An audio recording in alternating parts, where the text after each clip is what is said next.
And sa ating series, we are looking at 4 crucial moments. There could be more, of course. Pwede marami pa yan. The first kind of crucial moments sa buhay natin, yung truth encounter, kung saan, by God's grace, God would speak to us, maybe through a sermon, o pag nagbabasa tayo ng Bible, o nakipag-usap tayo sa kapatiran, or maybe you were just traveling to sa Skyway, tapos nakita mo yung malaking signboard, talk with me, God, maybe something like that. So, God speaks to us in many different ways. Ang tanong lang is, nakikinig ba tayo? And if ever naririnig natin siya sa puso natin, do we respond? Now, as I said the first Sunday natin, na sometimes mga tao, they don't respond well. So may consequence yun. Kapag hindi ka nakikinig sa Panginoon and God is speaking to you, merong mga consequences sa buhay mo yun. Some of it can be really very problematic. So, ang advice ko sa mga tao, when you hear God speaking to you or in your heart, huwag mo siyang deadmahin. Amen? Huwag kang matigas. The second thing na masasabi natin crucial moment is when you go through a trial or a test or a temptation, kung saan God may be allowing you to go through a difficulty sa buhay, and you should respond well. Huwag mo sisihin si Lord. Ask God for wisdom. Okay? Mag-persevere ka. Let the Lord just guide you through it. Amen? And today, we're going to talk about thorns. Yan. So, sabihin mo sa katabi mo, naiintindihan mo ba kung ano yung thorns? Mighty thorns. Okay? Ano ba yung thorns? Mga tinik. Alright? So, sino sa inyo may thorns kayo sa buhay? Now, don't look around. Don't look at the person beside you. I have a thorn in my life. Okay. So usually alam natin kung ibig sabihin ng thorn. So we're going to talk about that kasi whenever you encounter a person, it seems like, di ba, merong mga tao na for some reason na kanilang special calling in life is asaring ka. No? Merong mga tao na pag dumating sila sa, maybe maganda yung araw mo, maybe it's a pleasant day, it's a happy day, then darating yung tao na yun, and then sira na yung araw mo, You know what I'm saying? Maybe there are people like that in your life. So, biblically speaking, ano ba ibig sabihin ng thorn? Okay? A thorn usually sa Bible refers to something na useless. Sabihin nyo nga po, useless. Okay? So, walang silbi. So, pag nagtanim ka, tapos ang tumubo, thorns, walang silbi yun sa'yo, di ba? Hindi mo pwede kainin yun, right? So in the Bible, we see this statement, nakalagay, curses the ground because of you. Through painful toil, you will eat food from it all the days of your life. It will produce thorns and thistles. Usually magkasama yan, thorns and thistles for you. And you will eat the plants of the field. In other words, sabi ni Lord, because you disobeyed me, isa sa resulta niyan is that you would be really working very hard para kumain ka, pero basically yung tutubo o ang makikita mo tumutubo sa lahat ng pagpapagal mo are thorns. In other words, useless things. Hindi mo pwedeng kainin. Of course, to be fair, may gamit din naman yung thorns kahit nung araw. Usually, parang bakod. Kung gusto mo wag kang lusubin ng mga wild animals, lagay ka ng thorns. But other than that, hindi mo nakakain ng thorns. Anybody tried? May nakasubok na ba kumain ng thorns? Okay, not very good, I promise you. Okay? Hindi maganda. So, the first thing na makikita natin about thorns is that they are basically useless. But here's something very important. Pag sinabing thorn in the Bible, usually it refers to people, okay, or harmful people for that matter. Sabi dito sa Numbers 33 verse 55, but if you do not drive out the inhabitants of the land, those you allow to remain will become barbs, okay, hindi yung manika, barbs, in your eyes and thorns in your sides. They got it. Okay. They will give you trouble in the land where you will live. So in other words, usually ang thorns are people na hindi talaga blessing sa'yo. Okay? Do you know anybody like that? Na pag nandiyan siya sa buhay mo, but they're not really helping you in any way. Di sila blessing. Pabigat sila, and every time na makakausap mo sila, you leave the conversation na parang isip-isip mo na parang, Lord, kunin mo na siya, Panginoon. So sila yung mga tao na parang nakakainis, nakakaasar. Do you know anyone like that? Don't look at your left, on your side. Do you know people like that? So I'm sure you do, all right? But like I said, in the Bible, usually thorns are not plants, thorns are people. Okay? Usually sa Bible, thorns are people. And this is very important, mami, as we come to a certain verse in the Bible na usually ini-interpret ng mga tao to refer to sickness. Okay? I'm referring to 2 Corinthians. But usually sa Bible, ang thorn is a metaphor. Alam niyo ba yung metaphor? Yeah, so it's a meta 3, right? Metaphor. Okay. So, here's a verse in the Bible. Pagbigay niyo na ako. Pabisa-bisa lang naman yan. Okay? So, Ezekiel 28, verse 24. No longer will the people of Israel have malicious neighbors who are painful briars and sharp thorns. Okay? How many of you have, wag na kayo magtaas. May neighbors kayo who are thorns. Alam mo, yung gumigising sa umaga, madaling araw, kumakanta ng My Way, wala sa tono, that kind of thing. So, you may have some people like that. Then they will know that I am the sovereign Lord. So, we're talking about people na hindi masarap kasama. Okay? Amen? Sila yung mga tao na naiinkwentro mo in your life na wish mo lang. I mean, if you wish na sana ang buhay is parang lahat ang makausap ang mabait. Pag nakausap mo sila, pautangin ka nila, walang bayad, pabalik, How many of you would wish na sana ganun ang buhay, right? But the thing is, hindi ganun. No? You encounter people, minsan sa pamilya mo pa, minsan asawa mo pa, okay, minsan anak mo, minsan magulang mo, minsan kapitbahay mo, minsan barkada mo, minsan kaopisina mo, minsan katrabaho mo, whatever, right? So there are people in this world who we might identify as thorns. And whenever you have a thorn, ang instinct mo is, of course, to try to, deal with it in an unbiblical way, usually in a very fleshy way, kasi doon ka na po provoke, di ba? I mean, other people can say things or can do things pero wala epekto sa'yo. Pero mayroong mga tao na lahat ang sabihin nila, lahat ang gawin nila para may dating sa'yo, may epekto sa'yo. Okay? Nasasaktan ka pag sila nagsasalita. Nasasaktan ka pag may ginagawa sila. Okay? Other people can call you pangit, walang epekto sa'yo. Pero when this person calls you pangit, it's like the whole world, is against you. Okay? So parang gusto mo siyang patayin as a result. But there is a way to deal with these things. Okay? So tayo ay mag-aaral ngayon from God's Word para malaman natin what is biblically right for me to do pag merong thorn before me. Okay? So let's pray. Let's ask God to guide us and speak to us. Father, tulungan mo nga po kami, Lord. Help us to understand kung ano yung tinuturo mo nga sa amin with regard sa crucial moment na ito, yung pag may thorn na naiinkwentro kami, nakakausap namin, or just somebody in our lives that makes life really difficult. So, Father, please help us, Panginoon. Speak to us, we pray, in Jesus' name. Amen. Amen. Okay. I just heard na ipapalabas ang Taken 3. Yay! Alright. Now, of course, I have to apologize. Some of you don't like movies like this. Maybe some of you parang, tingin nyo sa akin parang si Pastor Bong nanonood ng mga violent movies. Okay? Alright, cool lang kayo, chillax, pelikula lang ito. Okay? Pagkatapos sila magpatayan, tumatayo din sila ulit. Okay, so don't worry about it. Anyway, ipapalabas daw yung Taken 3 and, I'm excited. I wish makanood ako kasi bihira lang ako makanood. Mahal na kasi sine ngayon, di ba? So I hope na mapanood ka. But my wife has not really seen yung nauna rito. Napanood niya na yung Taken 1 a long time ago. Hindi niya alam kung tukol ba sa kung saan yun, kinuha yung baon mo or something, Taken. She can't remember. So she wanted to watch yung Taken 2. So we did watch it. Napanood namin kasama ko yung wife ko. And maganda yung storya, di ba? How many of you napanood yung Taken 2 or Taken 1? Okay, yung iba di pa, no? So we'll pray for you. Kawawa naman kayo. But anyway, yung Taken 1, saka Taken 2, story ito ng isang guy, si Liam, whatever. Okay, yung bida. And supposedly, very skillful siya sa martial arts and many other things. He's very skillful. Hindi alam ng mga tao who's causing trouble na ganun siya.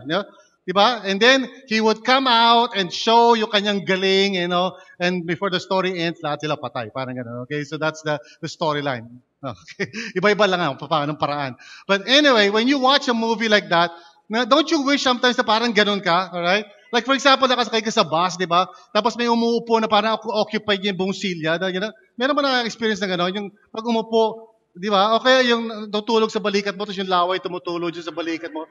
Don't you wish na sometimes ikaw si Liam Neeson, okay? So ikaw yun, parang, parang gano'n, di ba? But of course, you're not like that. Okay, pa nakikita mo yung mga riding in tandem, di ba? Di ba, hold up o may gagawin. Kaya how you wish na pag hold up ka ng riding tandem, habulin mo yung motorsiklo, kasi ikot, and then, babaksak sila. And, di ba? Some of us are thinking like that, di ba? or sisikuin mo sila o hulog mo sila sa bus. Whatever. Anyway, so my wife and I saw this Taken 2. At siyempre parang excite kami, looking forward sa Taken 3, ano kaya magiging istorya, and balita namin merong mamamatay doon. So hindi ko na sasabihin sa inyo ano mangyayari sa istorya. But anyway, my wife, okay, PG, ayan, hindi siya nakikinig. Parang na-inspire siya doon sa Taken 2. So a few days later, may nahuling daga sa amin. Okay? And just to warn you, alam nyo, si Pastor Regina, maamo mukha niyan, cute yan, mabait yan. Pero huwag nyo aasarin niya. Okay? So itong daga nahuli ni PG, so na-trap namin sa, siyempre, mouse trap. Okay? And now si PG, pag nakahuli siya ng daga, ewan ko, nag-ibang anyo siya. Okay? And so, magang-maga, kita niya yung daga. Aha, nahuli niya yung daga. Kinakausap pa niya yan. Oh, no, ikaw, ha? Oh, tingnan mo. Kinakausap pa niya yun. So, scary stuff. Okay. Anyway, so, lalabas niya yung dagang gano'n sa labas. As pakulo ng tubig, mga kapatid. Nagpakulo ng tubig. Okay? Tapos, ayan na. So, yung mga aso namin, nagkakagulo na kasi parang na-imagine na isa sa Animal Kingdom, papatayin. Okay? So, si Pastor Regina, okay, gets this kumukulong water, and then, pag binubuhusan niya, hindi tuloy-tuloy, unti-unti lang. So, yung daga, gano'n yung mga daga. So, imagine ko na parang, So, habang ginagawa yun, kaya ako mabait akong asawa, tell you frankly, okay? I don't want to cross her, okay? Mahirap na kasi meron dalawang skill yan, propeta yan, tapos nagbubuhos na kumukulong tubig. So, malay mo, habang natutulog ka, di ba? Ikaw, ha? Pastor mo, kinagano lang ako, habang natutulog ako. So, I'm really very careful about that. But, seriously, when somebody really irritates you, ano nagiging response mo? When somebody irritates you, di ba? Siguro for some of us dito, we become violent. Okay? I don't know about you, pero maybe some of you dito, nagiging violent kayo. Pag napoprovoke kayo, pag naiirita kayo sa isang tao, siguro tumataas ang boses nyo, nagdadabog kayo, nanununtok kayo ng pader, or something, o sinasaktan mo siguro sarili mo. Iba-iba reaction eh. There are some people, nagiging violent sila. Others naman, medyo passive sila. Pag naiinis sila, bigla na lang tatahimik yan. Pero sa loob ng kulo. Do you know anybody like that? Di ba, tatahimik, no? Tapos pinaplano na yung kamatayan mo. Hindi mo alam. Pinaplano na nila paano kanila lulunurin. Okay? And there are others naman na they would just fly away, aalis sila ng bahay, mag-shopping sila, lahat ng bagay, bibili nila sa SM, pagbalik nila, dami nilang bagay, pero wala na lahat yung tension nila, okay? So, kawawa talaga yung asawa, so additional conflict na naman yun afterwards. There are people na pag nagkakaroon ng hindi magandang usapin or encuentro, they do all sorts of crazy stuff. Like for example, I know this person na kapag naiinis sila sa isang tao, nilalagyan nila ng mga maraming asin yung pagkain o maraming spice, di ba, yung sili, o kaya habang nanonood yung tao, lilipat niya yung TV, talagang sasadyain niya gano'n, o papatayin niya yung ilaw, mga gano'ng klase, right? So I don't know yung style mo. Pag merong isang tao na nariyan na naiirita ka, somebody who's a thorn. I'm not talking about a person, hindi lang minsan na parang nainis ka, okay? But somebody who consistently, parang calling na niya, parang spiritual gift na niya yun, okay? Na mang-inis sa'yo, even day in and day out. Alright? And you're crying out to God and saying, God, ba't nag-exist itong taong ito? Anong purpose in life nitong taong ito? Di ba there are some things like that na, or some people like that na naiinkwentro natin. So, ano ba ang pwede natin gawin? There are three choices. Now, the Bible actually tells us na we can actually choose. The first one is simply just to avoid them. Okay? That's a very practical kind of advice from Scripture. Avoid people like that. Okay? And there are many verses in the Bible. But let me show you one that is very relevant sa marami sa inyo dito. Okay? Sabi sa Joshua chapter 23 verse 12 to 13. But if you turn away and ally yourselves with the survivors of these nations that remain among you, and if you intermarry with them and associate with them, then you may be sure that the Lord your God will no longer drive out these nations before you. Instead, they will become snares and traps for you, whips on your backs and thorns in your eyes until you perish from the good land which the Lord your God has given you. Background, okay? So this is Joshua Okay, alam niyo Joshua, di ba, pagkatapos nung sila ay ma-deliver, okay, sa Egypt, okay, so nilid sila ni Moses, and then Moses did not make it to the promised land kasi he became angry and upset, which is another story, okay? Tapos si Joshua nag-succeed. So si Joshua was the second leader after Moses, ililid niya ang mga tao into the promised land. Pero doon sa promised land, merong mga tao doon na mga Hittites, mga Amorites, mosquito bites, all kinds of things. Doon lahat. And these are the enemies of Israel. Okay? So ang utos sa kanila ng Panginoon na, that these people must be taken away. Now, some of you may say parang, wow, but ganun si Lord, take away, kill them, kill the babies, okay? But that's another thing. Now, you must remember itong mga Amorites, Hittites, and all those mosquito bites. Ito yung mga tao na nagsasacrifice ng mga bata. Okay? Ito yung mga tao na pag meron silang gustong hingin sa kanilang God, they will throw somebody into the fire bilang sacrifice para mahingi nila yung kanilang request sa kanilang God. So, God gave them a long time to repent. So, some of us, pag binabasa natin ng Bible, sinabi, destroy the Hittites, destroy the Amorites, parang, oh, Lord, kawawa naman sila. We don't understand the background of that. The background is that these people are so cruel sa sarili nilang mga anak, sarili nilang mga kamag-anak, that God warned them over and over again and they did not repent. So God sent Israel to bring God's judgment sa kanila. Alright? So yun ang context nun. So they were supposed to go there and they were supposed to remove yung mga, yung mga bansa na yun in the promised land para they could start all over again and start a new civilization, ika nga. But God had a warning sa kanila. A warning sa kanila ng Panginoon, please, huwag niyong baliwalain itong mga tao. Because if you intermarry with them, if you build relationships with them, kayo rin mismo maapektuhan yan. At kayo rin mismo maliligaw ng landas dyan. So be careful about it. So may warning si Lord. Which actually, hindi pinakinggan ng Israel. Because later on, they actually did intermarry. Sabi nila, well, maganda siya, cute naman. He's a Gentile, he's an Amorite, he's a Hittite, pero mabait naman siya. Pag tinetext ko siya, sumasagot naman siya. Sabi niya, love you, okay. So meron naman silang, so they're thinking na, wow, ganun ba si Lord talaga? So they made relationships with these people. So eventually, nagkaroon ng problema sa Israel. Because yung mga tao na kanilang intermarry are people who did not love the Lord, who did not trust God, who had no fear of God. Okay, so application. There are people in this world na as a Christian, I should really be wise in terms of associating with them.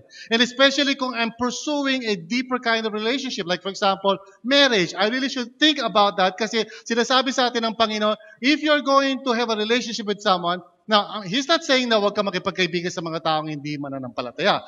Depende sa relationship yun. I can have a friend. Pwede ako magkaroon ng friend na sabihin natin who is not a believer in the Lord kasi I want to share my faith with him or with her, whatever, di ba? Pero, I need to be careful kung yung in terms of yung influence sa akin, I should not get into a relationship na magiging so influential sa akin kung yung tao na yan does not fear the Lord, does not love the Lord, does not recognize the Lord.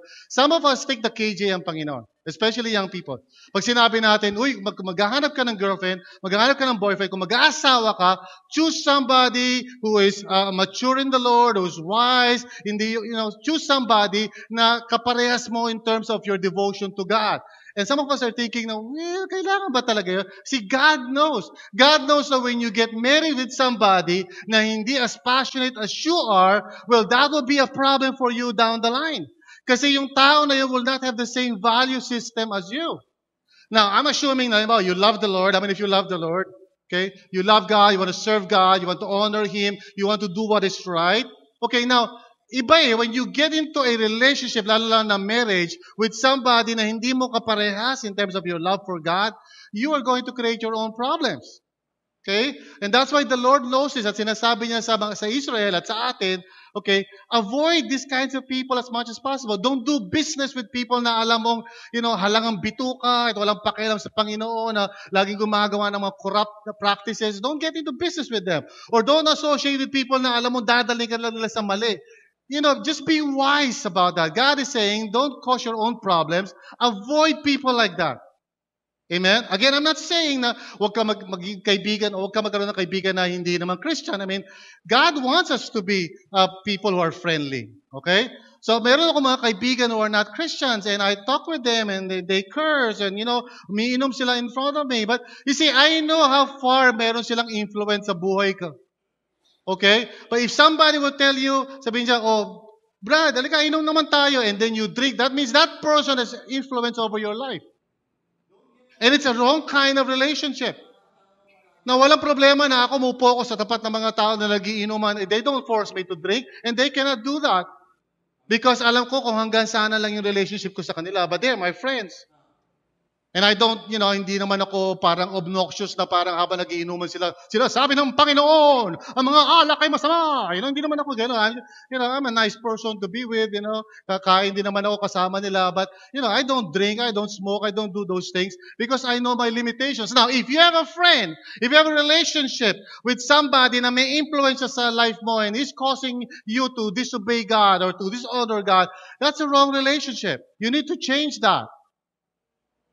You need to avoid that kind of relationship or change yung parameters ng relationship. Pwede mo sabihin sa kanya, alam mo, I'm your friend, I want to be your friend always. Gusto ko magkaibigan tayo, ayoko magkahiwalay tayo, but please don't force me to do things that dishonors my God. But if you cannot say that, pag hindi mo masabi yun dahil pupwersa ka sa peer pressure, then you have a wrong relationship. And God is saying, avoid that. Okay? And especially lang na pag doon sa pinaka-importante sa lahat, second to receiving Christ as Lord, yung getting married. A few days ago, I was talking to somebody or to a couple who wanted to get married. And I was asking them, gaano na kayo katagal magkakilala? And sabi nila, 1 taon. Now, that's a short time. Sabi ko, you need some more time to get to know each other. So, tinest ko lang how far they know each other. Sabi ko sa kanila, well, you see, itong guy is a Spaniard,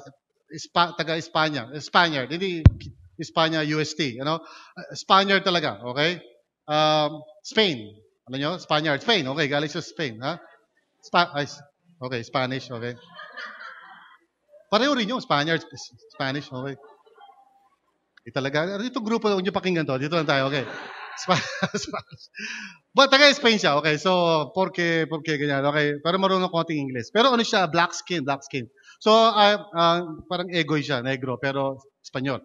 So, I asked the lady, sabi ko, okay, ano na yung na-discover mo sa kanya that maybe somehow made you question, not necessarily parang ayaw mo na sa kanya. I'm sure mahal mo pa rin siya, okay? Kaya nga mag-aasawa kayo. So, what have you discovered sa kanya na sa tingin mo parang hindi mo akalain na ganun siya, pero na-discover mo, so parang nagkaroon ka ng doubt, pero ngayon, by God's grace naman, no, overcome. The reason I'm asking, para malaman ko how well they know each other, okay? So sabi ng lady, ng girl, sabi niya, merong isang hindi ko gusto sa kanya. Sabi ko, okay, ano yun? Maitim siya. Okay, nakikita ko maitim okay? Anything else? Okay, lima doon sa fact na maitim siya. Sabi niya, wala na ako maisip. Doon naman sa guy, sabi ko, guy, okay, ano yung nakita mo sa babae na medyo parang napatanong ka, not necessarily nagbago isip mo, pero napatanong ka kay Lord na, Lord, siya ba talaga? Okay? So yung guy, isip-isip siya, sabi niya, well, there's one thing na hindi ko gusto. Kasi, minsan, pag medyo naiinis siya, bigla na lang yung pagkain ko nagiging napakaanghang. Tapos, pag nanonood ako ng TV, nilalagay niya sa lahat ng palabas sa puro Tagalog na wala akong maintindihan. Okay, sabi ko, does that bother you? Oh, it bothers me. Parang sabi ko, I think you don't know each other enough. And you need to spend some more time to get to know each other. Why? Not to discourage you, but for you to really be sure na ito ba talaga yung tao that I will spend the rest of my life with. Because I've seen so many people miss out the best thing for them and God's purpose simply because na-in love. Now, ewan ko ba, pag na-in love ang mga tao, parang nababaliw. Di ba? Sino sa inyo na-in love na? In the past, na-in love na kayo. Okay? In the past, konti lang ha. Kawawa naman. Lord, tulungan niyo po yung mga hindi pa na-in love. Kawawa naman po sila. Sino sa inyo in love today? In love ngayon? Kay Lord. Sino sa inyo nagbabalak ma-in love someday bago gumunaw ang mundo? Okay. Okay. But love is a very powerful thing, di ba? Pag na-in love ka, alam mo yun, di ba? Pag nakakita mo siya, dugdug, di ba? Pag nagsalita siya, parang, di ba, laki-laki na parang, pag nag-text sa'yo ng K, parang, okay, grabe K, So, you're overreacting. And I know the feeling, Okay? But here's the deal. Pakinig kayo maigi. God is telling you that if you're going to go into any kind of relationship, lalo lang na yung marriage, make sure na you're going into a relationship with someone talaga na magiging partner mo for life, who will actually help you fulfill God's will. Kasi from then on, dalawa na kayo will fulfill God's will. But kung di kayo magkaparehas about fulfilling God's will or serving God, then parang kumuha ng bato, pinupok mo sa ulo mo, you're committing emotional suicide. Mangyayari dyan is, every day na lang ng buhay mo, mag-asawa kayo, lagi na lang kayo nag-aaway. For example, you love the Lord, you want to serve God, and then nag-asawa ka ng isang tao na, wala dyan naman, Christian naman siya, minsan, kunwari, mati naman siya ng church, paminsan-minsan, pag may kasal, may binyag, may libing, so, andyan naman siya, and then pag nasa church siya, parang, hindi naman siya nakikinig, pag tinanong ko siya, ano tinuro ng pastor? Tungkol kay Jesus. Wala. And then you marry that person, you are causing problems for yourself. Because don't tell me na, well, sabi naman niya kasi pag mag-asawa na kami na talaga magsuserve din siya kay Lord. Don't bet on it. God is simply saying, if you can, avoid it. If you can, avoid it. Now, if you tell me, Pastor, paano kung napangasawa ka na? Well, iba yun. Okay? Ibang usapan yun. Kasi some of you, parang sinasabi niyo sa akin, Pastor, dapat sinabi mo sa akin yun 20 years ago. Ito, kasama ko na ngayon. Now, okay, just relax lang. Hold your horses. I'm talking about yung mga tao na wala pa naman sa ganung sitwasyon. Okay? If you can, avoid. Don't get into that kind of situation na makakasama mo palagi ang isang tao na walang ginawa kundi pahirapan ka sa buhay mo. If you can, avoid that person. Amen?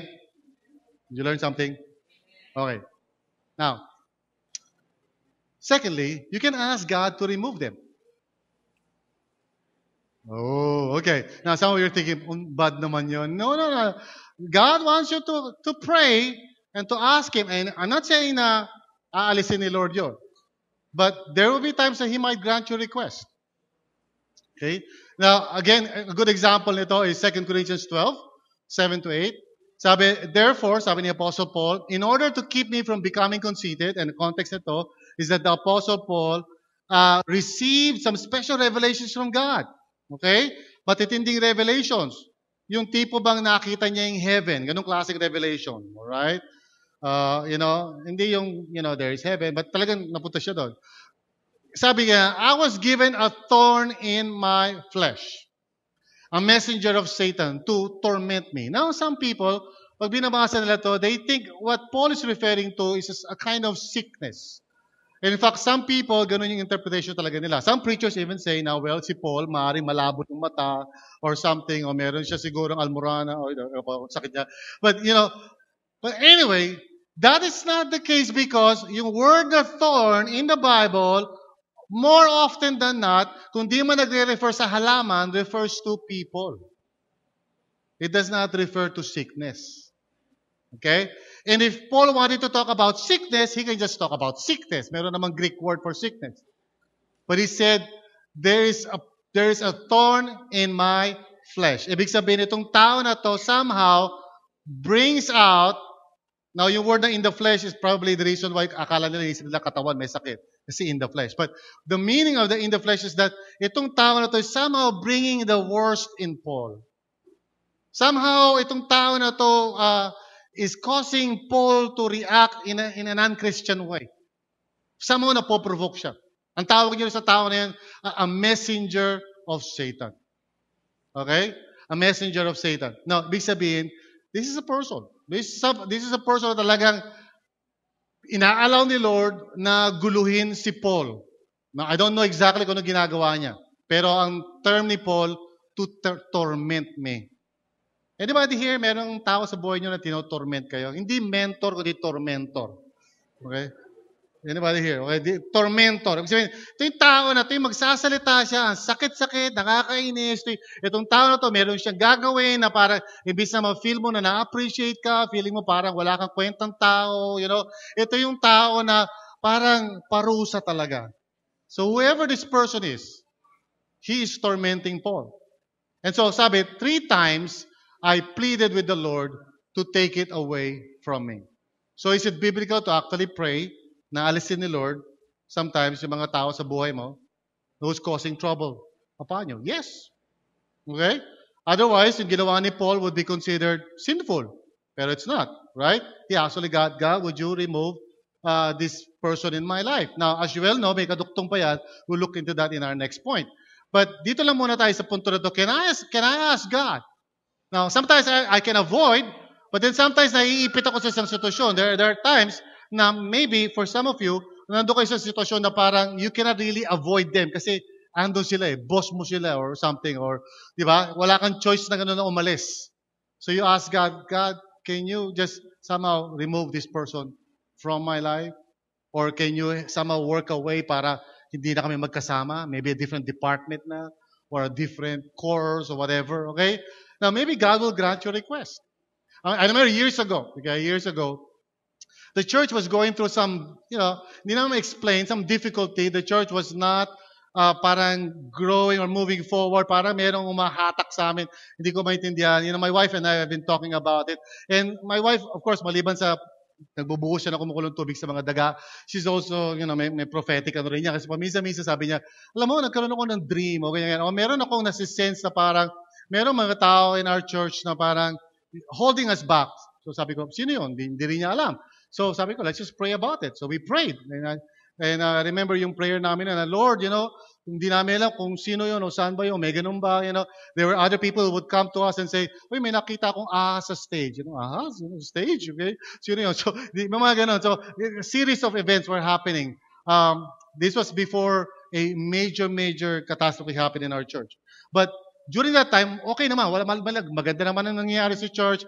But my wife was feeling uneasy and sasabi sa akin ng wife ko, let's pray about it. So we prayed. I said, God, tulungan mo kami. We don't know exactly what's going on. Pero we love the church. We love RLCC. We don't want anything to happen na masama sa RLCC. So we just prayed.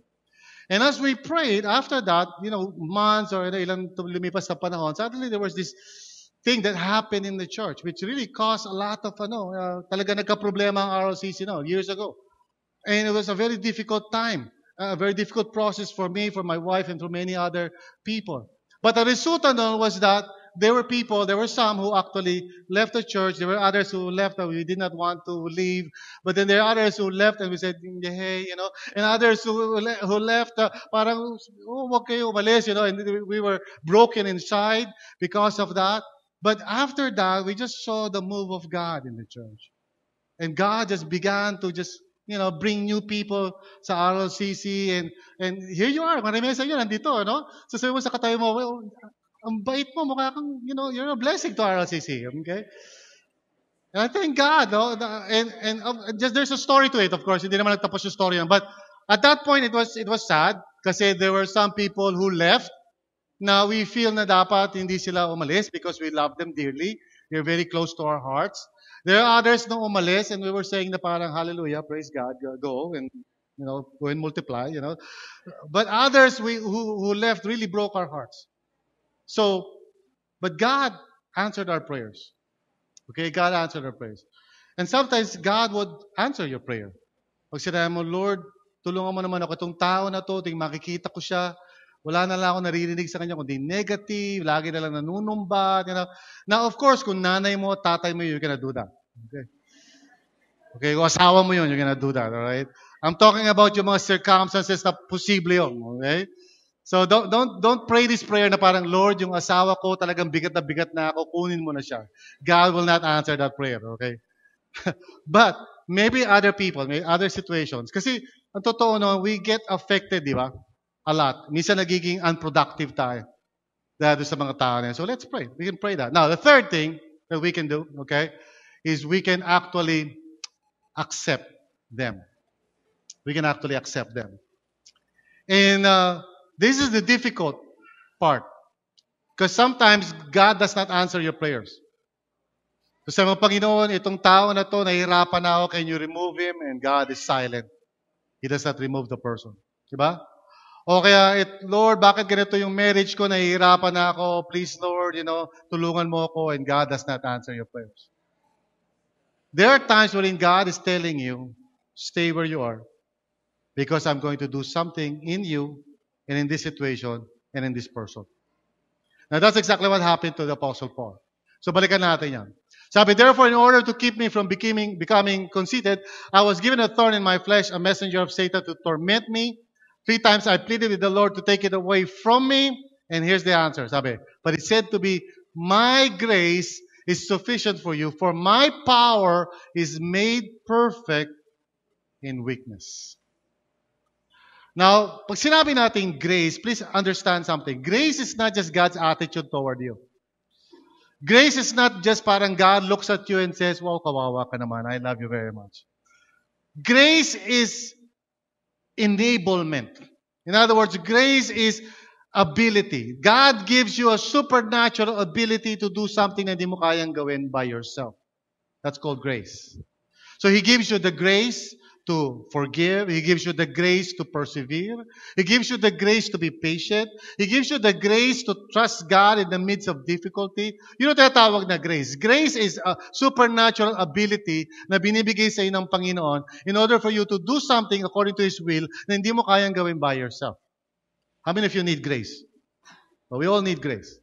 Well, let me tell you, in the scriptures, as far as I know, meron dalawang pagkakataon that grace will flow upon your life. The first is when you're humble. Okay? When you're humble, grace will flow into your life. Gusto mo magkaroon ng supernatural ability? Be humble. When you're proud, grace is removed from you. In other words, God allows you to fall into your face. Okay? Papakita niya sa iyo na you cannot do it by yourself. So, humble people are grace-filled people. Okay? Marami silang na-experience sa grace sa buhay nila because hindi sila mayabang. The second instance wherein grace can flow into your life is when you are weak and you acknowledge your weakness before the Lord. When you are weak, grace comes into your life. Pag ikaw ay parang feeling mo malakas ka, strong ka, that's when you don't really experience much of His grace. Pero pag ikaw ay willing to say, God, I need you, nahihirapan ako sa sitwasyon na ito, hindi ko na alam, I feel like I'm going to give up. So grace actually flows into your life. That's why I'm telling people na dumadaan sa mga pagsubok, stand in there, just stay persevere because as you persevere in the midst of your weakness, God's grace flows.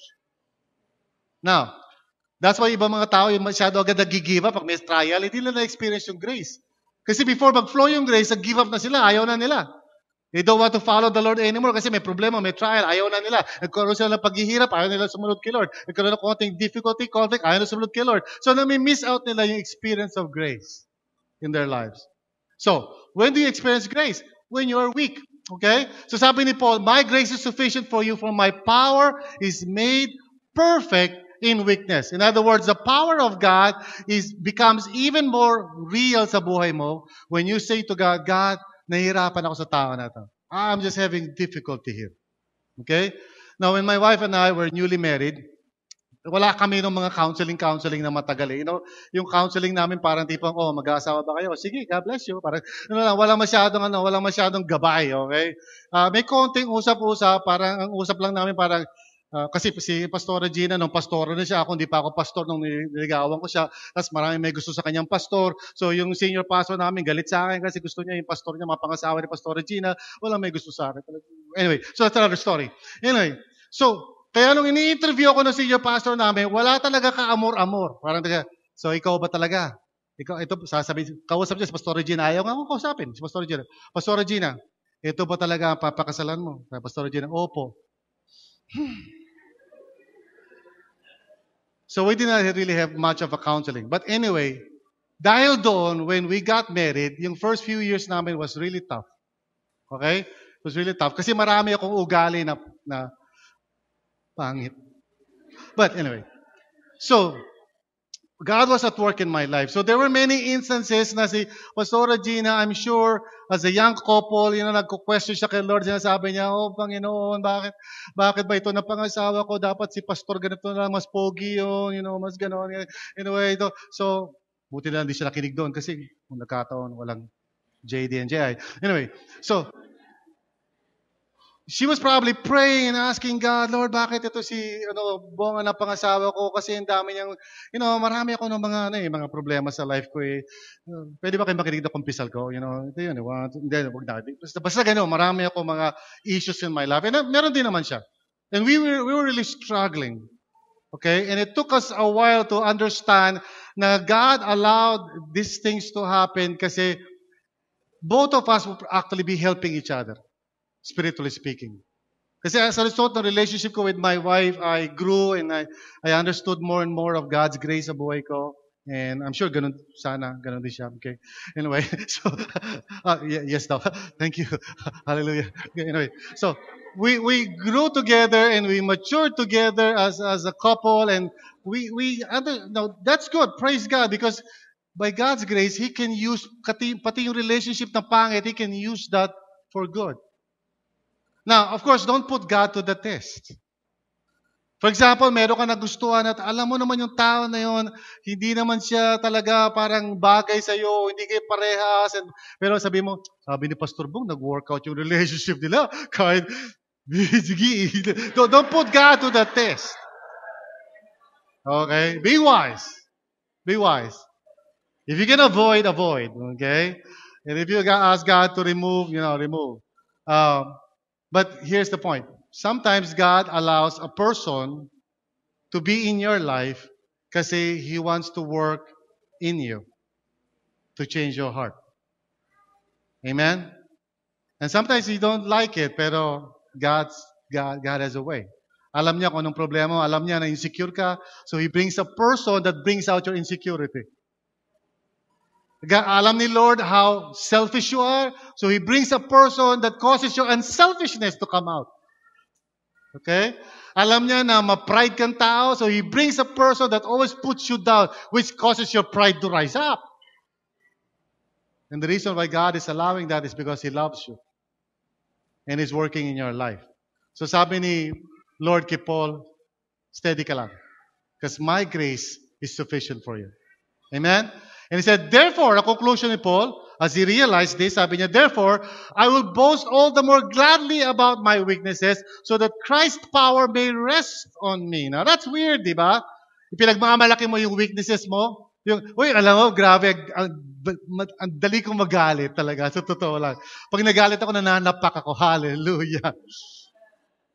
No, he's not talking about it. He's just saying na, I'm thankful to the Lord pag nare-reveal yung mga weaknesses ko, because now I know Christ can continue to work in me. Amen? And that's what Paul is saying. And then that is why, for Christ's sake, sabi niya, I delight in weaknesses, in insults, in hardships, in persecutions, in difficulties. Nagbigay lang siya ng illustrations.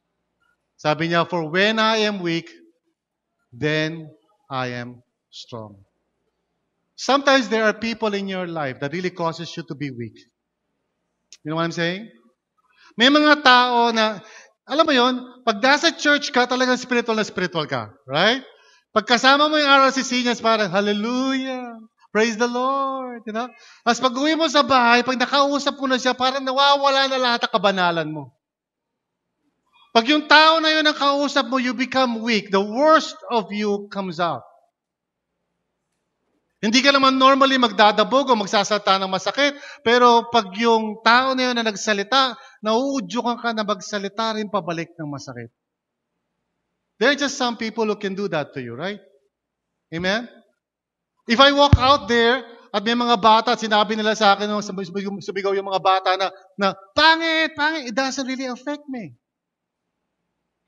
But if I go home and my wife says, pangit, it just bothers me to the max. Because there are people in your life who can do that. And the thing is, you pray to God and say, God, bakit ganito? And God says, I'm allowing this for a reason. So you should also be able to say, God, salamat for letting me see my weaknesses. Kasi as I see my weaknesses, I also experience your grace working in my life. Training ground yun eh. Di ba? So dati, for example, mayroon akong tendency na pumuna lagi ng mali. I mean, it's been my habit for a long time. Na pag may nakita ako ng, yung tubig na kalahati lang ang laman, imbis na sabihin ko, konti na lang, mapupuno na. Yun ang mga positive thinkers, di ba? Pag nakita ng basong kalahati lang ang tubig, wow, konti na lang, mapupuno na. Di ba? Ako hindi. Pag nakita kong kalahati yung tubig, ba't kulang? And it's always been my habit. And God would always bring me to situations that causes that habit to rise up. Lalo na sa RLCC. I would always be in a situation na parang, bakit ganyan? And God would always teach me, because you have this problem. And I want you to practice. So it's taking me a while. Do sa mga workers, have patience with me. Okay. So what I do is, pag may nakikita akong medyo palpak ng konti, I pause and I just say na parang, sinabi sa akin, Pastor, ganito kasi, walang tornilyo. Ba't walang tornilyo? Kasi walang tornilyo. Ba't di ka bumili? Kasi walang pera. Ba't di ka bumili ng pera? Kasi wala akong makita. So I just take a deep breath.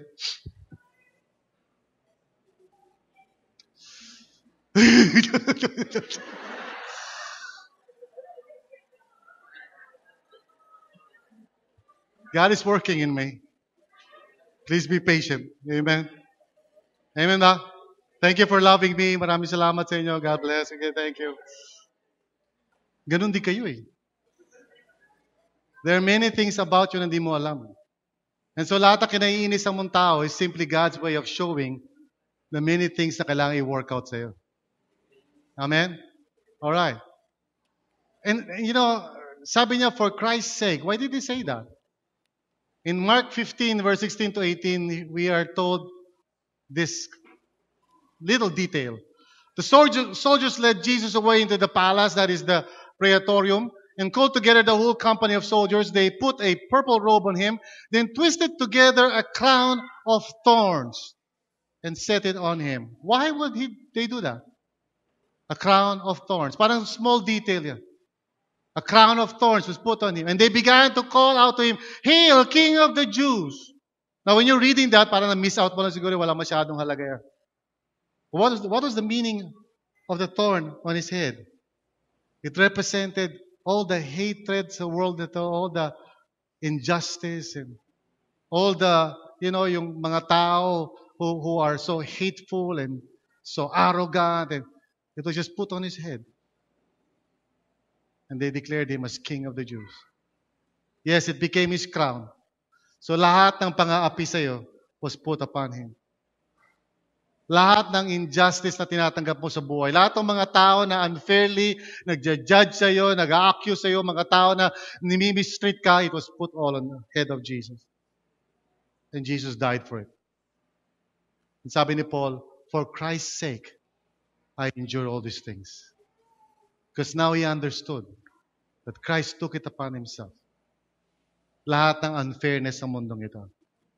So the next time na makakikwento ka ng isang tao na that is causing you to feel na parang ang labo mo, remember this. Jesus died for that person. Just as he died for you. And he wanted to save us. Amen? So, that's the thing na gusto ko maisip natin. Thorns can be stumbling blocks or stepping stones. We can become better people as a result. We can become more Christ-like dahil doon sa mga tao na dumarating sa buhay natin na maybe hindi natin gusto, but that's the way that God forms us into the image and likeness of God. So will you be patient? Will you accept those people? Amen? Siguro magulang mo yun. Siguro kapatid mo yun. Siguro kay LG mo yun. Siguro si Pastor Bong yun. Maybe somebody. Learn to accept it. And learn to say, God, I know by your grace, inaalaw mo tong taong ito sa buhay ko for a reason. Because there's so much that you want to do in my life na gusto mo ko i-deliver. Amen? Will you stand up, everyone?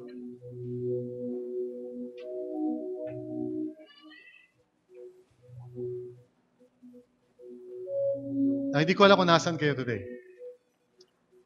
Hindi ko alam kung meron ganun tao sa inyo. But if meron ganun, if there's someone in your life right now that is a thorn, wala naman siyang talagang naibibigay sa iyo maganda. Minsan nagiging harmful pa siya.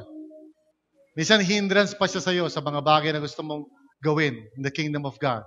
Gusto mong mag-serve kay Lord, pero yung tao na yun yung hindrance. I don't know. God's word says, if you can avoid, avoid. If you can ask God about that thing, ask God. Pero minsan, God says, I want you to stay where you are. Kasi I want to use this person sa life mo para makilala mo sarili mo. So would you pray right now, knowing what's going on sa buhay mo? Would you just ask God to give you wisdom? Ano bang gagawin mo? Are you going to avoid this person? Are you going to ask God to remove this person? Or are you just going to accept this person as God's means of grace sa buhay mo? So draw near to God right now and pray to Him. And ask God for wisdom. Hallelujah.